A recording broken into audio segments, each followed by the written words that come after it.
Hello and welcome to the next part of my Functional Reactive with Code Java series. This time we want to talk about exceptions, how to catch them, how to deal with them, how to extract all this stuff. This is what I want to show today. My name is Sven Ruppert and I'm developer advocate at JFrog, and let's see what we can do today if we are talking about exceptions. This is the fourth part of the series because the first one was the overview, the second one was a short introduction into the functional interfaces. The third one was about optionals, how to use them and how to tune them if you want or need. So this was the part about how to create a result, and this part will be about exceptions. By the way, the next part will be the theoretical part about functions, transformations, and why we need all this stuff we had done until now to go to the functional world in Java. If you're looking at this piece of code I'm showing you right now, you will see this is typical. You have this integer that parse int, and then you can put in something, some string, but if it is the wrong one, you have a number format exception. This is nothing new, and it's not very convenient because the method itself, this parse int, is not declaring this exception. So it means you have to wrap this try catch around this by yourself if it has happened, or you have to make sure that everything that is the input of this method is just an int that can be processed. It's even worse if you're going to the execution of streams. For example, here you have this map phase, and inside this map phase, if you have once this exception, the whole calculation will be stopped. So the execution of the stream will be just terminated. So what can we do? Looking at the Streams API as an example, you can inside this map phase write this try catch. So this piece of code, what I'm showing here right now, has a few limitations in terms of what is the result, so that the execution of the stream will not be terminated. So here I'm just using the input, and if this is right, I'm giving back the value. If this is not right, I'm giving back 0. If we are just counting and building the sum of this stuff, it would be okay because the value 0 is not changing the result. If this is not the case, so if we need some result and some part would be calculated wrong, then this is just not an option. So what could we do? The next solution would be that inside your try catch you would wrap the value inside an optional so that you have a holder. How this is done and what is good and bad with optionals and how you can tune this one, I have in my previous part about optionals and result. So here I'm just focusing on the usage. It means I'm wrapping this one in some kind of holder, and then I can create two different versions, a holder with a value and a holder that has no value. And the next step inside your streams pipeline would just filter out everything that is not holding a value.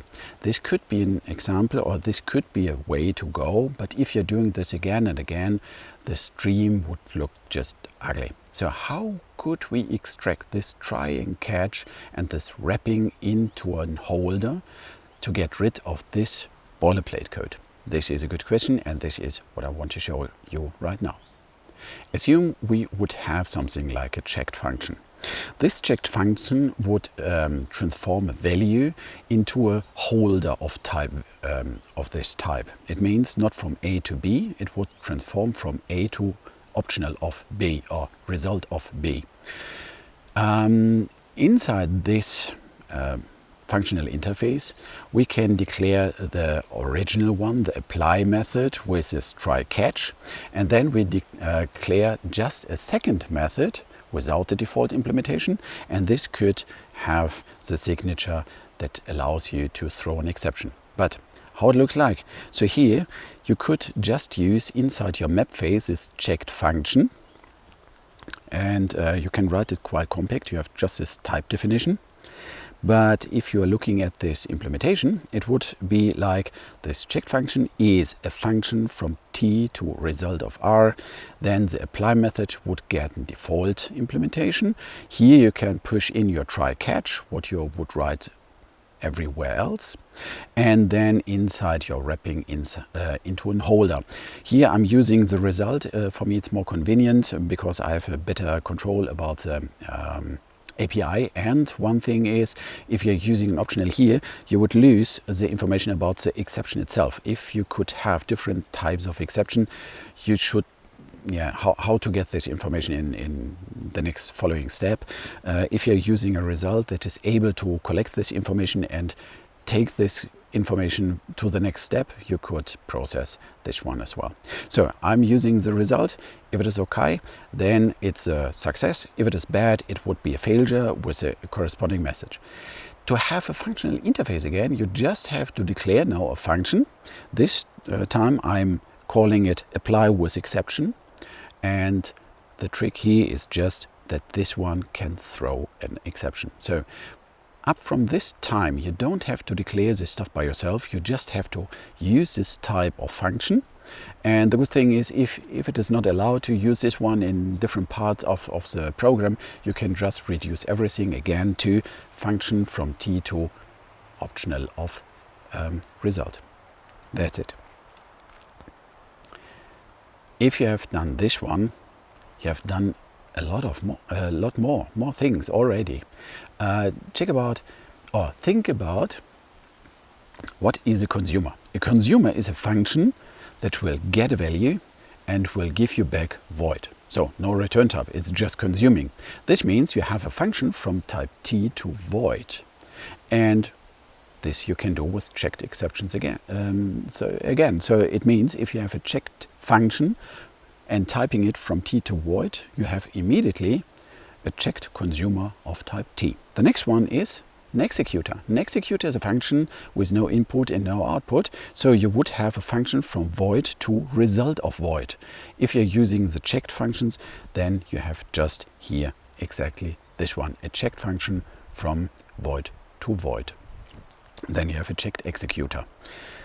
And last thing I want to show is how to deal with suppliers. A supplier is just from nothing to there is a value, and this is just a supplier that is result of type T, and then you can do exactly the same. So it depends a little bit if you want to have exactly the same typing. So if you want to have this typing of a supplier, or if you want to have a checked supplier that is inside your inheritance tree. So you have two choices to implement.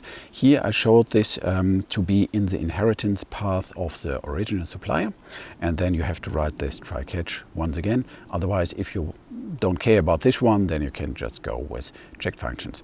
But in the end, you have a lot of places where you can get rid of this try catch.